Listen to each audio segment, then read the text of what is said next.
Okay, so YouTube just went first, and now Facebook is live. That's quick. Usually, as usual, YouTube is the slower of the two. But tonight, I guess since it's Valentine's Day, all bets are off. Hey, everybody, it's Louis Porter Jr. Let me turn down the speaker in the background. Boom. For another lovely episode of Transparency Agenda. Of course, it is Valentine's Day, February 14th. It's everyone's favorite day. If you're in love, more power to you. I do respect and appreciate people who are in love. It's a beautiful thing. A little fact about me, I got engaged to my wife on Valentine's Day. Yes, I know a lot of you are like, wow, that's kind of really traditional. I'm like, yes, it was very, very traditional. I kind of surprised her, but no one thought I would actually do that. So that's made it kind of cool. So I have a great love of Valentine's Day. So for all the people who are celebrating, have a great day. Enjoy yourselves. Please, if you're going to do something stupid, don't do anything so stupid you need to go to the doctors after. I'm just saying, hey. So tonight, we're going to talk about something I mentioned last night, but I wanted to bring up some more tonight because I thought it was important. I think it's one of those things that I think people will find very interesting, especially on the business side. So if you're not really into the business stuff, this might be a kind of a boring one for you, but it's kind of interesting and very important. Plus, I can talk with a lot of experience and focus to it. But before we get into that, let's of course check our nightly check on Midgard campaign setting. It is 9 days away.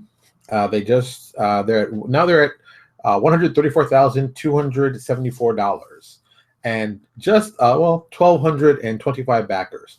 So we're 775 away from what we need. This is so sad. It's about me. About what we need to cross. So like I said, anybody who knows, give them a dollar. Give a dollar. Just a dollar. We don't even care. We want the people. We want more and more people. So yeah. So let's see. 135. They're gonna be doing hieroglyphic magic. I might have to start doing some of this stuff like for new access. I don't do enough of that stuff, but I think it's interesting enough, so I might do that. They also have at 140 going to Cold in the Northlands, a short story. 145 will be deep magic, angelic magic. That sounds kind of cool. They don't have 150 up yet, but they still have the same old ones, the 1,000 to 2,000 backers. Come on, everybody. 2,000 backers should not be that difficult. I mean, really, it's 2,000 backers. 2,000 backers will do awesome, awesome stuff for people here. That's all I'm saying. So let's get back to the more fun stuff. So tonight we're going to talk about adventures. And, adventures really are incredibly dangerous for a company. If you did not know this, adventures themselves can literally put you out of business. And I'm not meaning this in a cutesy way of, oh, isn't that cute? No, I mean like serious. Adventures have a double-edged sword to them and the most dangerous one possible. A lot of people don't realize when you do adventures, you're selling one adventure to roughly anywhere between 6 to 8 people. And that's the kind of thing that can put you out of business quickly. Even the biggest companies will tell you. Adventures are necessary, but the cost of what you do an adventure for is really kind of like devastating. Because here's the problem. One person buys it, 6 people, 7, 8 people play it, and it doesn't get any resale value. So you have to make them cheap enough that people find them interesting to play. But at the same time, they have to be done well enough that people will buy them. So let's just take a look. I guess I'm gonna. Hey, John. I guess I'm gonna bring up. Okay. So first off, adventures. If I'm gonna talk adventures, the first company I'm gonna mention is Goodman Games, because I personally believe that Goodman Games was probably the only. Well, I can't say only, but probably one of the most profitable companies to do adventures as a regular thing for people. And I think they did it well. They did it very well. People liked it. People believed it. People liked what they did. So I think it was one of those things. It was like, hey, let's see what they did and let's copy what they did. And they kind of focused on it and they mastered it. They mastered it. They just mastered it. So I still think it's like the best idea how they presented. And they did it very, very cheap. Let's not kid anybody. They went very, very cheap. I'm looking for something because I know I'm going to talk about it in a second, but I don't want to seem like I'm looking at it as hard as I can't remember where I put it. Is it up there? Damn, I can't remember. This goes back with the whole talk. So yeah, so Goodman Games did that. Where the? There they are. Geez. So the other ones that did that and did it very well. Woo, is these. These are actually, there's two lines in here.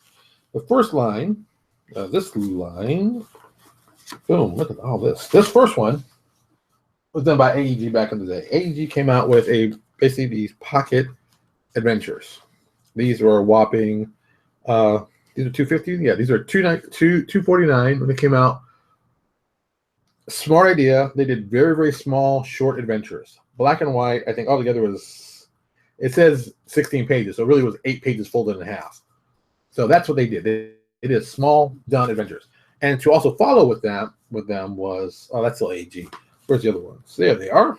Was Fantasy Flight, who have gone on to become, a very powerful powerhouse in the gaming situation. They also did these, but they did these for, $3.95. Let's see if I can get that.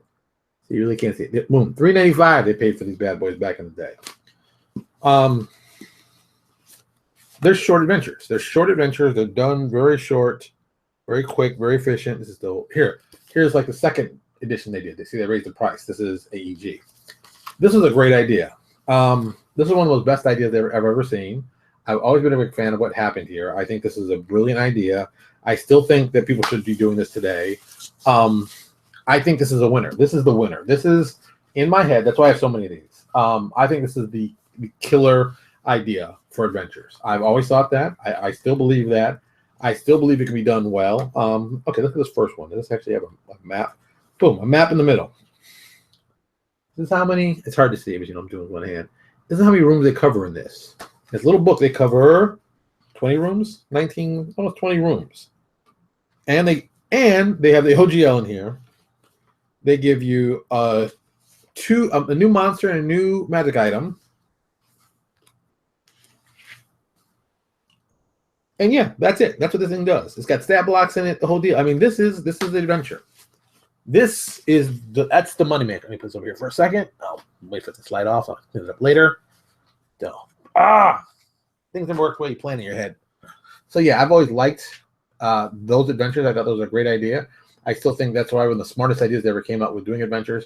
I wish more people would do adventures like that, but it never really people tried it and it was like, it's a cool gimmick.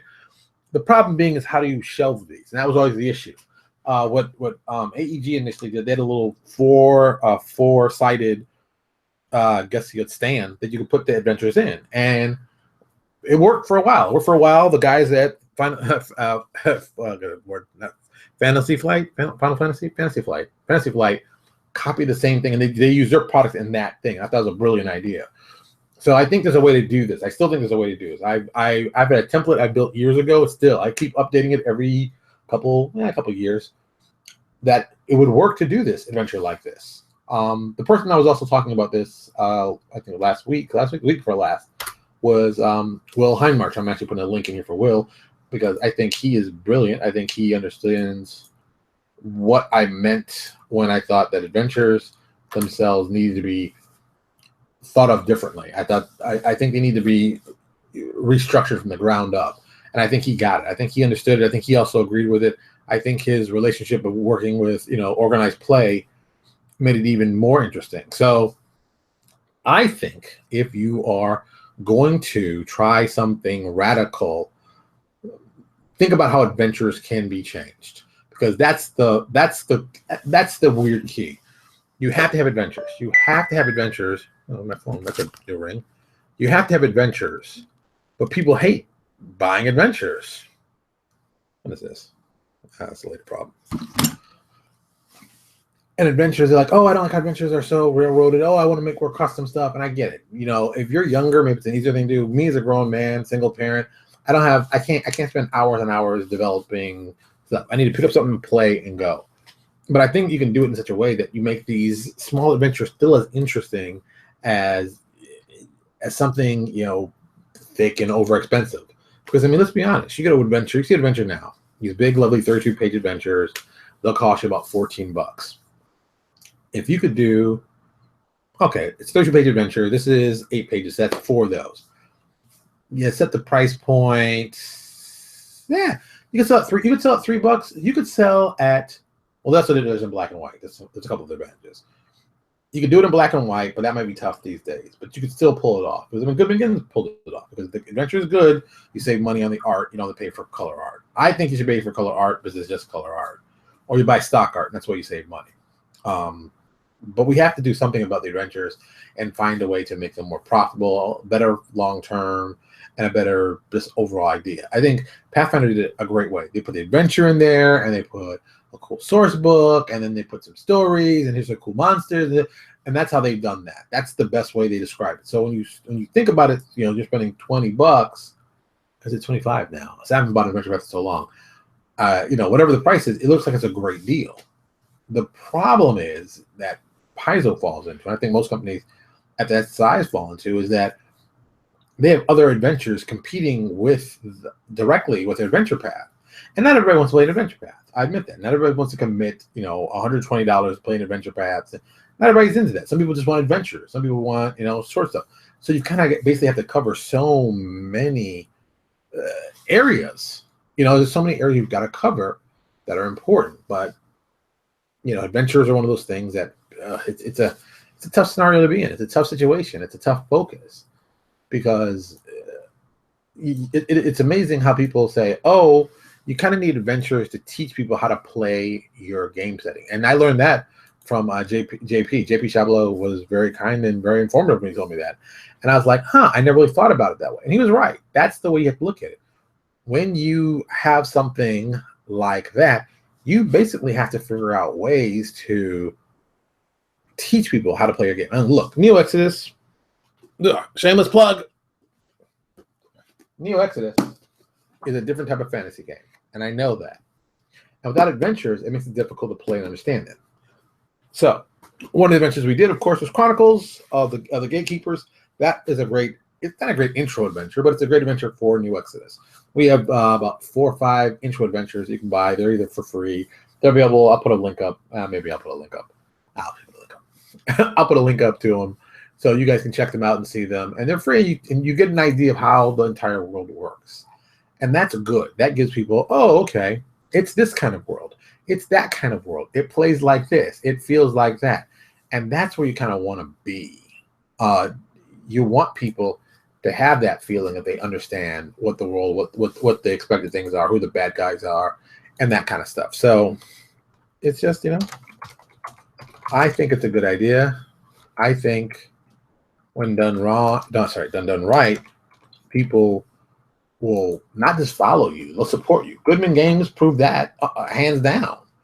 I mean, they were, let's be honest, they were the adventure guys at one point. I mean, let's go here real quick. Let me see. I'm going to go to Goodman's link real quick. Let me see if I can find some of their old stuff.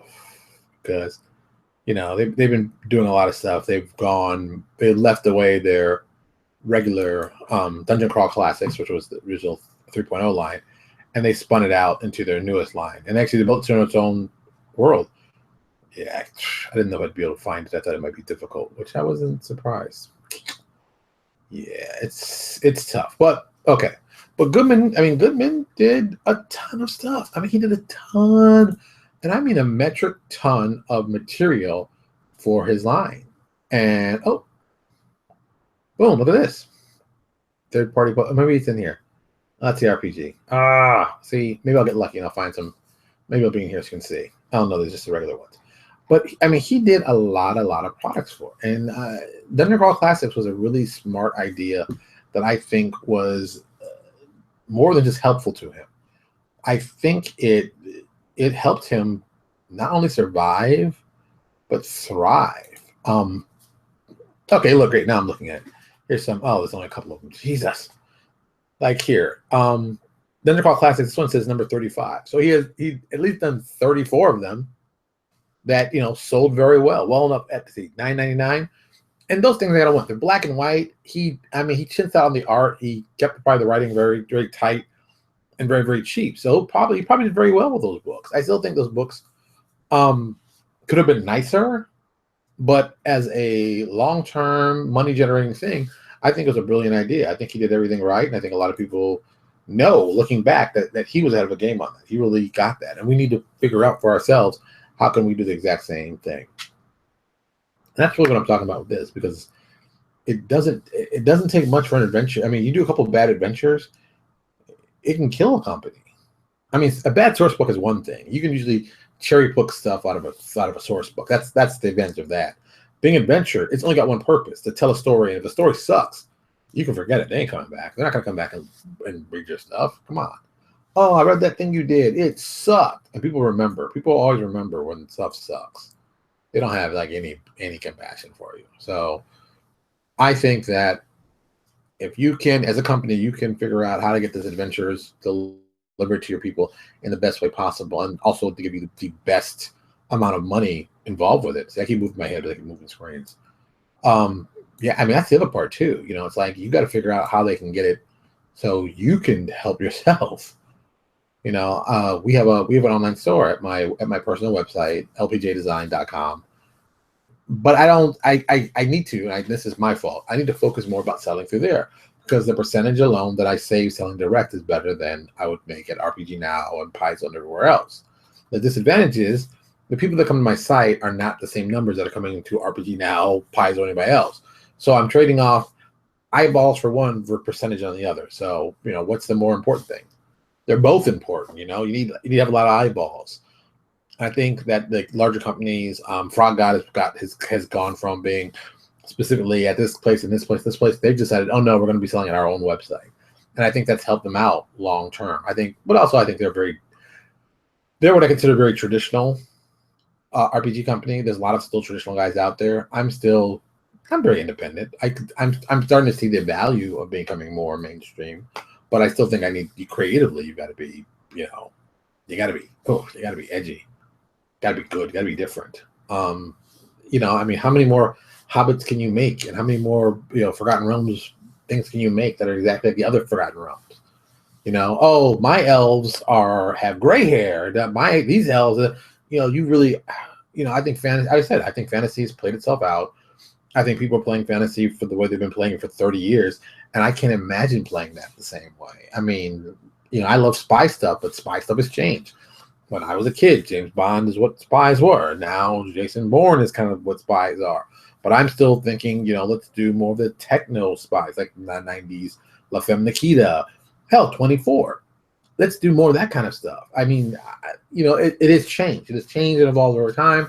I think fantasy can do the same thing. This is how fantasy used to be. This is how fantasy is now. Let's change it up. Let's look different. Let's look at other stuff. There's so much stuff to be seen and enjoyed and loved by it. It can get very exciting, but it's one of those things. You got to pick the right thing, and adventures are one of those things that have not evolved. And I guess the closest thing to evolving adventures has been adventure paths. That's the big radical idea, adventure paths. Adventures linked together. I mean, that's comic books have been doing that forever. You know, I think that even the thing we did for Chronicles, having a beginning and end and a variable middle, that's kind of something different, but still, that's not even really innovative. You know, there's no massive change. It's a change, yeah, but there's no like, oh my God, I've seen the light. You know, there's no we're selling PDFs online of RPGs and we're going to change the industry. Adventures need something like that. I wish I could talk to more people. I know I tagged Will Heimarch in this. I really want to talk to him about this and really just, you know, pick his brain for some great ideas. I think the time for change is now, but what that means, I don't know. I don't know. I wish I knew. I wish I could tell you. I wish I could think it up and maximize, you know, maybe this is it. Maybe, you know, maybe this is the future. You know, I mean, if you want to talk about low budget, you know, I told you this thing is, it's 8 sheets of paper folded in half to do an adventure. And, you know, it's small. I mean, if the player background, that's like, you know, 1 page. The information is like another page, and then it goes right into the adventure. And then bam, bam, bam, they knock out this adventure. And at the back, you got 1 page for OGL and that kind of stuff. You got another, well, half a page of that, a page and a half. Well, a page and a half for monsters, magic items, and OGL. Combine that with the front. It's like almost 3 pages, 3 out of the 8 pages. The rest of them are just the adventure and the 2 spread. You know, it can be done. These guys did it. And, you know, it's all direct. AEG. They've had some money problems in the past, but they did it. They tried it. They did it. It worked. They made some money. The question is, how can you do it as a PDF and make it awesome and exciting and still make some money? I'm going to work on that. And once I get that solved, I'm going to put it out there. I'm going to get people involved, and we're going to make some money, and we're all going to be happy because it's going to be better for the industry as a whole. At least that's what my plan is. All right. Thank you for listening. I didn't realize it was like 20 minutes. It's gone by very quickly. See what happens. You get all passionate about something, start talking about it, people get excited. That's what it should be. So as always, boom, check over here on YouTube, over there on YouTube, sign up, or also sign up on our Facebook page. We also appreciate that. At either LPJ, Lewis Porter Jr. Design, or at Lewis Porter Jr. You want to make sure you get our videos so you can see them every day. Tomorrow's new comic book day, but I don't know if I'm going to talk about new comic books. I might talk about, because I told you yesterday the big thing I picked up at the library. I didn't show you the other stuff. I showed you the big piece. Some other stuff I picked up at the library was these. I picked up Demon Knight's kind of important because the writer of this, the first guy did this. But the second one is actually written by one of our friends here who are comic book fans. You should check it out. You should check this out. I think it's got some inspiration that you can steal from. And of course, I got Exiles because I always thought this was a good idea. This way. I always thought this was a good idea. This is their ultimate version. Plus, some of my favorite artists are in this too. So that's why I picked it up. Once again, guys, it's all about doing awesome stuff. So we're all about that. So do us a favor. Come check us out tomorrow. And we'll talk about some more comic book stuff and basically how I can help you guys make some money. Because when I help you guys make money, I make money. It's really, it's really that. Let me talk about this quickly. I'll be very, very quickly. For all who are wondering, Infinite Dungeon is roughly 7,500 words to do that. We're paying our guys 5 cents a word to do that, which is tremendously high for me. I'm usually, and I'm not going to feel bad about it, I paid 1 cent, I paid 2 cents, I paid at 3 cents. But for Infinite Dungeon, I said we need to do something better. We need to pay higher. We need to get the right people involved, and we did. And we've been paying them 5 cents a word, which for us is high. And that has had some backlash. It's had some backlash in just generating the sales that I'd like. And it's more of that kind of thing. But I'm gonna keep working on that. We're not gonna cut the price that we're paying the writers. That's just not gonna happen. We're just gonna find different ways to get more people to basically support us and give us either buying the PDF or subscribing monthly. Subscribing monthly would be very helpful, but buying the PDF is also helpful for us too. We just like the way it's done. But it's good to get good feedback. They call it it's live feedback. We put the product out, people see it every day, they get something. I still think it's a good idea. I wish that, and I don't think you can do it on Patreon. You can do like 2 of them at the same time, but I'm going to look into that. If not, we're going to change it up. And then, like I said, Infinite Space, which is our Starfinder, most likely Patreon we're going to do. We'll probably do directly from our website, but that's something for tomorrow. Let me get out of here. It's late. You guys are late. You got stuff to do. As always, thank you for watching, and I will talk to you all later.